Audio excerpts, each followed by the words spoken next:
అది ఆకాశము నుండి భూమికి మనుషుల ఎదుట అగ్ని దిగు వచ్చినట్టుగా గొప్ప సూచనలు చేయుచున్నది. అవును, సూచనలు చేస్తారు, అద్భుతాలు జరుగుతాయి. అద్భుతాలు చూచి, సూచనలు చూచి ఇదేదో మెరుస్తుంది కాబట్టి బంగారం అనుకోవాల్సిన పని లేదు. గమనించాలి. అందుకనే పదే పదే నేను చెప్తూ ఉంటాను అండి, every believer should pray I has to pray for the designing spirit. విచక్షణ జ్ఞానం కొరకు ప్రతి విశ్వాసి ప్రార్థించాలి. ఏది సరైనదో, ఏది సరైనది కాదో, ఏది వాక్యానుసరమైన బోధయో, ఏది వాక్యానుసరమైన బోధ కాదో, ఏ యొక్క వ్యక్తి ప్రభువును మహింపరుస్తున్నాడు, ఏ వ్యక్తి ప్రభు యొక్క మహిమను దొంగిలిస్తున్నాడు గ్రహించగలిగిన అయితే విచక్షణ జ్ఞానం ఈనాడు విశ్వాసుల్లో ఉండాలి. అంతేగాని ఆ కూటానికి వెళ్తే నాకేదో కలిసి వస్తుంది, ఆ కూటానికి వెళ్తే నా జబ్బు పోతుంది, నాకేదో జరుగుతుంది అన్నట్టుగా స్వార్థాన్ని ఉపయోగించుకొని దేవుని యొక్క కార్యాలను బేరీజు వేయడానికి మంచిది కాదు అనే విషయాన్ని నేను జ్ఞాపకం చేస్తున్నాను. ఆకాశము నుండి భూమికి మనుషుల ఎదుట అగ్ని దిగి వచ్చినట్టుగా చేస్తున్నాడు. ఇది మొదటి నుంచి మనకు తెలిసిన విషయమే అండి. యోబు గ్రంథంలో మనం చూసినట్లయితే, యోబు గ్రంథం 1వ అధ్యాయం 16వ వచనాన్ని చదువుతున్నాను. అతడు ఇంకా మాట్లాడుచుండగా మరి ఒకడు వచ్చి దేవుని అగ్ని ఆకాశము నుండి పడి గొర్రెలను పనివారిని రగులబెట్టి కాల్చివేసెను. విన్నారు కదా. కాబట్టి సాతాను కార్యాలు, ఇటువంటి కార్యాలు చేస్తూ ఉంటాడు. ఆకాశము నుండి అగ్ని దిగి వచ్చేటట్టుగా సాతానుడు సూచక క్రియలు చేస్తూ ఉన్నట్టుగా చూస్తాం. పిల్లరా, దేవుడు ఏదైతే చేస్తూ వచ్చాడో దానికి డూప్లికేట్గా వెలుగుదూత వేషం వేసుకున్న సాతానుడు కూడా చేస్తాడు. ఫరో కాలంలో మోషే భక్తుడు ఏదైతే చేస్తూ వచ్చాడో ఎన్నే ఎంబ్రే అనేవారు కూడా అదే కార్యం చేసినట్లుగా దేవునికి వాక్యం సెలవిస్తుంది. నిర్గమాకాండం మీరు చూడండి, 7వ అధ్యాయాన్ని మీరు చదివినట్లయితే ఈ విషయాన్ని మనం చూడవచ్చు.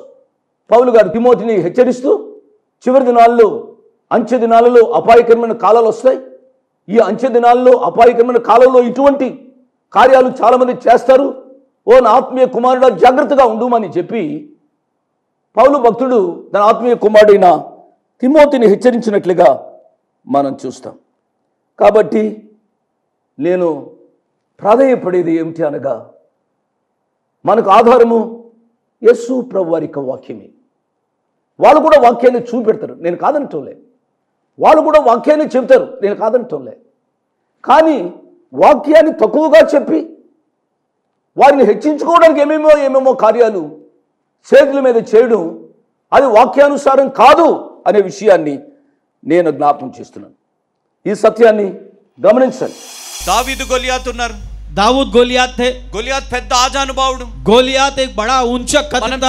మనం చిన్ననాటి నుంచి వింటున్నాం. हम बचपन से ये कहानी सुन रहे. దావీదు గొలియాత్ కు వింటున్నాం. दाऊद गोलियात के बारे में. दावीद ने गोलियात को गिरा गिरा के मारा ना पाठ वाड़ताम మనం. और गोफन में पत्थर रखकर दाऊद ने गोलियात को घुमा घुमा के मारा करके भी गाना गाते. పాడినా కూడా ये जितने भी गाना है, గొలియాత్ లాంటి సమస్య వచ్చినా, लेकिन गोलियात जैसे समस्या आएगी, క్వశ్చన్ పేపర్ కొంచెం టఫ్ గా వచ్చినా, प्रश्न का जो पर्ची हमारे सामने जब आता है, అది కష్టంగా ఉంటే वो जब आके जब दीदा फाड़ लेते हैं, అన్ని మర్చిపోతాం, सब भूल जाते हैं, అన్ని మర్చిపోతాం. उसको देखते ही हमारे हाथ पांव ढीला हो जाता है. ఇటు అటు దిక్కులు చూస్తుంటాం, हम इधर उधर देखता है, పక్కనోడు ఎంత రాస్తున్నాడు అనే టెన్షన్ ఎక్కువగా ఉంటుంది. बाजू वाला कितना लिख रहा है वो करके वो टेंशन. అయ్యో నేను ఏం రాయట్లేదనే టెన్షన్ ఉంటుంది. मैं कुछ नहीं लिख रहा हूँ. కొంతమంది అయితే और कुछ लोग तो క్వశ్చన్ పేపరే రాసి వస్తారు ఆన్సర్ పేపర్ మీద. वो जितने जो सवाल का पेपर आता है, क्वेश्चन पेपर, वो क्वेश्चन ही लिख के आ जाता है डर के कारण. మేము ఇంజనీరింగ్ లో ఉన్నప్పుడు पास्टर जब इंजीनियरिंग में थे, మాకు క్వశ్చన్ కి ఆన్సర్ రాలేదనుకోండి, क्वेश्चन का आंसर अगर नहीं मिला, నా ఫ్రెండ్ చెప్పిన మాట, मेरा दोस्त बोला हुआ एक सलाह, రాత్రి సినిమా చూసి रात में पिक्चर देखकर ఆ సినిమాని वो सिनेमा को ఆ సబ్జెక్ట్ కి కనెక్ట్ చేసి वो सब्जेक्ट को कनेक्ट करके semiconductor semiconductor met the conductor wet the conductor they met in love they met in love అనే విధంగా క్వశ్చన్ రాయి నీకు పాస్ అయిపోతావు అని అన్నాడు. और बोला कि इस तरह से ये लिख दे तू पास हो जाएगा. ఎందుకంటే ఫస్ట్ 2 లైన్సే చూస్తారు, पहले का 2 लाइन ही वो देखता తర్వాత है ఆన్సర్ అంతా ఎవరు చదవడు కాబట్టి क्योंकि आंसर कोई पूरी तरह से पढ़ता नहीं, चेकिंग नहीं కాబట్టి होता है. 2-3 లైన్లు కరెక్ట్ రాయి, बस 2-3 लाइन अच्छा सीधा लिख दे, లేకపోతే క్వశ్చనే మళ్ళీ రాయి, भी आपस क्वेश्चन ही लिख दे, నువ్వు పాస్ అవుతావు అని అంటాడు. तू पास हो जाएगा बोला. కానీ దేవుడు लेकिन परमेश्वर నీ జీవితాన్ని అంతా చూస్తాడు. तुम्हारे जीवन का परीक्षण करता है, నీ జీవితంలో ఏమేమి జరుగుతుందో तुम्हारे చూస్తాడు. जीवन में क्या क्या हो रहा है निरीक्षण करता है. ప్రతిది దేవుడు చూస్తాడు, हर एक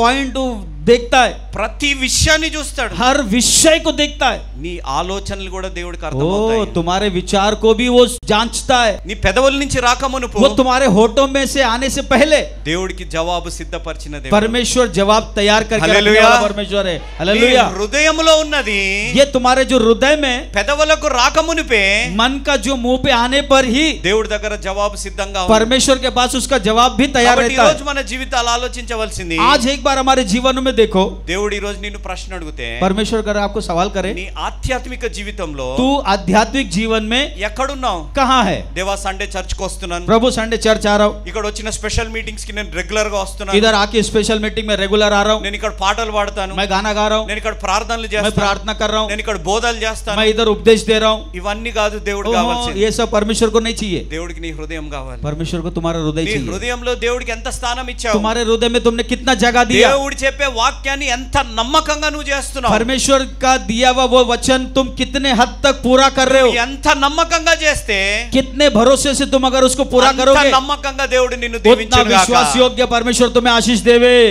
అంత గొప్ప దేవుడు మన జీవితాల్లో ఉన్నప్పుడు उतना जब महान परमेश्वर हमारा है, అంత నమ్మకంగా మనం జీవిస్తున్నాము उतना विश्वास योग्य से जीना है.